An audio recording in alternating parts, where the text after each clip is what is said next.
All right, so picture this. I'm 15 years old, and I'm living in Portland, Oregon at this time. I've moved a lot. I was a VA brat. But at this point, I was here. And I would go out on adventures with my father.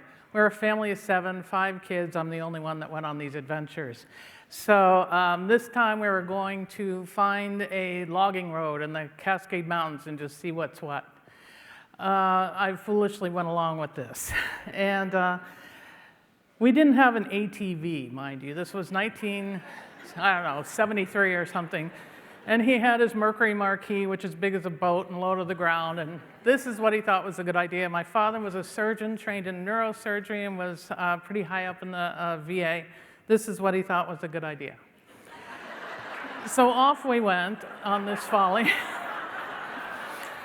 And one side went straight up, and one side, therefore, went straight down. And I was no longer interested in this folly. So I said, "Dad, can you let me out, please?" So I got out, and I'm walking behind this stupid car up this logging road.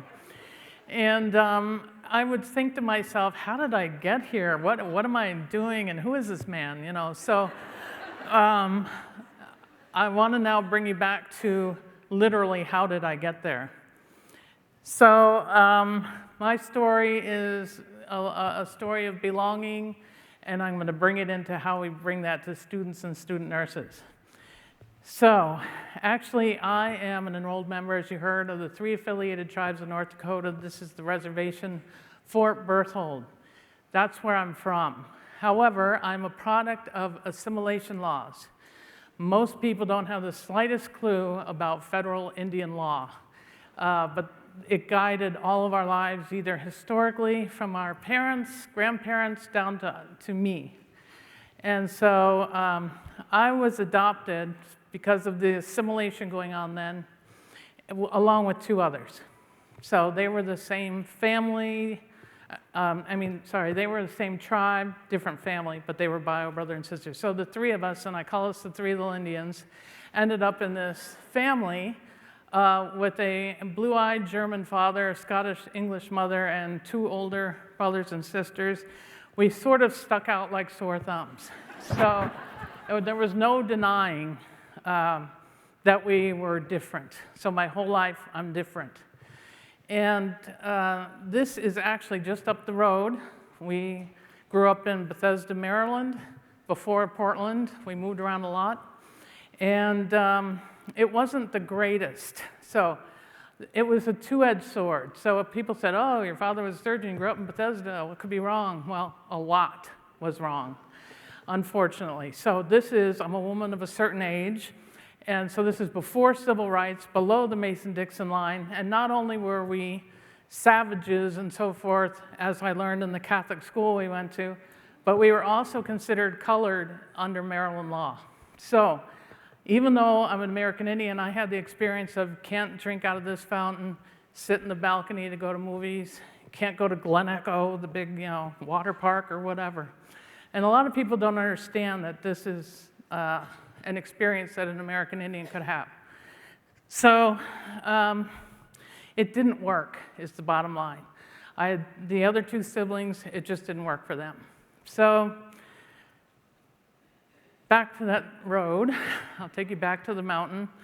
The tagline for assimilation, for those of you who don't know, is "Kill the Indian, save the child."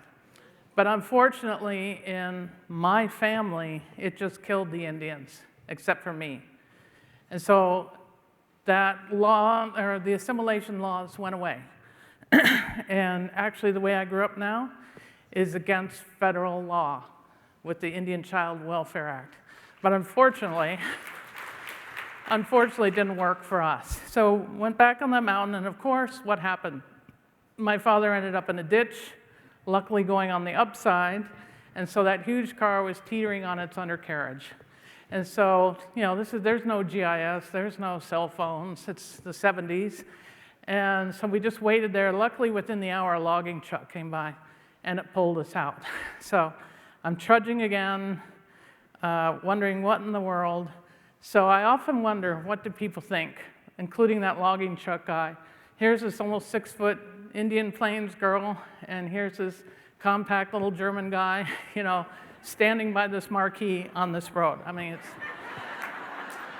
So we often throughout my life, I wondered, because you saw the family picture there. That was my older brother and sister, by the way. It wasn't my parents, but again, it was the 60s, and that was, I don't know, graduation or prom from, again, Ursuline Academy, another Catholic school that used to be here. So, like I said, I often wondered, what did people think of this family? Although we kind of knew by the way that three of us, especially my older brother and sister, were treated, which wasn't great. So here we go, we're pulled out, and we found this turnaround. Finally, it had to be big enough for that thing to move around. And I said, all right, I guess I'll get in the car and we'll go down, but God help us, if you go to the right this time, it's game over. So I got back in, I was just sort of, you know, eyes shut, clutching on whatever I could, and then I realized that's how a lot of American Indians go through life. Close your eyes, clutch, hope for the best. Because you never know, people don't really know what you are, what is this, you know, what's your problem, that was 300 years ago, and all that sort of thing. Nobody really knows the experience, and they don't really seem to care to know. So we need a turnaround, and I use this when I'm talking to my American Indian nursing students in various programs that I've been in, or when I'm talking to healthcare providers or academicians, saying there is this whole other population, and nobody knows anything about it, and they don't know by design. We've been designed out of curriculum, out of everything, out of news, out of whatever. During the last election, CNN had white, black, Asian, something else. It literally said something else, and that's what we were categorized under. So I'm going to leave you with three terms.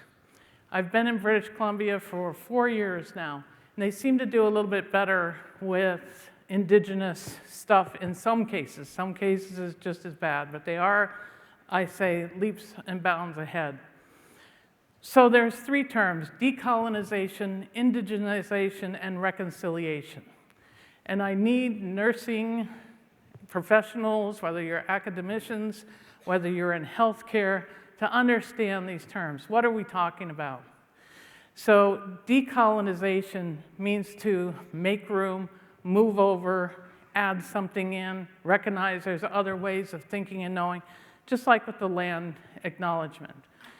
So going back to my siblings, when we were growing up in Bethesda, it's like, no one ever asked us, are you okay? Do you feel safe? Is it going well for you? And no, it wasn't, and nobody ever asked. Not my immediate family, not the larger family, extended family, not the schools with the nuns, not the neighborhood, which is essentially the congregation. Nobody asked, because it's like, oh, what could be wrong? You're in the, you know, the gold standard family with the gold standard education and so forth. If you would have asked my siblings, they would have said, no, we don't feel safe. And they weren't. They had a terrible, terrible time being a little bit older and so forth. So we need people to recognize there's other ways of thinking, knowing. And if you bring in Indigenous nursing students or Indigenous nurses into your facilities, it can't be just the same designed out way of interacting, way of understanding, way of knowing. You have to know something else. So indigenization, so if decolonization is recognizing that there's other ways of thinking and knowing, then indigenization is, what are you going to put in now that you made that space? So people will say, oh, the curriculum's too tight, we couldn't possibly add in one more thing. Well, in Canada, they had the Truth and Reconciliation Commission in 2015, and they mandated courses, mandatory courses in healthcare to include Indigenous thought, engagement, understanding, and knowledge. I teach one of those courses. So how did I indigenize it? I'll just give you one example.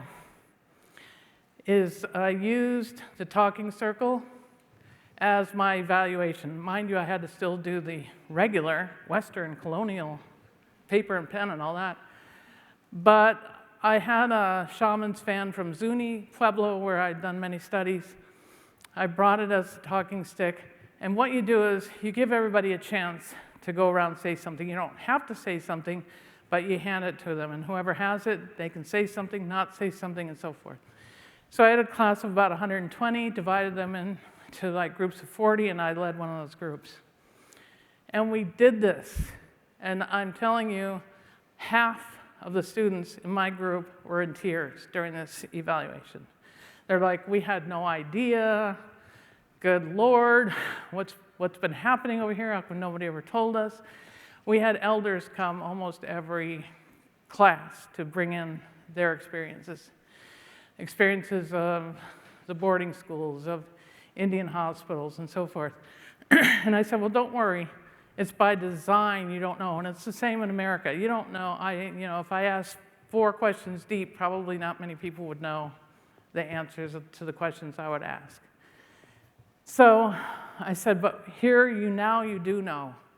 So it's incumbent upon you to bring it forward now into the hospitals, into education, into wherever it is you're going. Now you know. And that's why it was mandated, even though the US is a little far behind. Over there, it's constant land acknowledgments, constant Indigenous engagement, etc. Here, not so much so far. And the last word was reconciliation. And that is just bringing people into the position they would have been had they not been crowded out in the first place. So we're never saying with decolonization, oh, let's get rid of everything Western. No, that's not what we're saying. We're saying make room for these curriculum, for these activities, for these people, for elders and community members to tell how it is and why does it matter. So this is the reconciliation pole on the grounds of UBC. And at the top there are 2 boats. You can't see it on here. And it's because you're in your boat and we're in our boat, and we're both pulling in the same direction. We both want optimum health, welfare, whatever it is we're pulling for. But we have different ways, and it needs to be recognized. So I'll leave you with this last little story, which is, now you heard me do the land acknowledgement. So I had to do my own reconciliation. Sorry, I might need water. And so what I did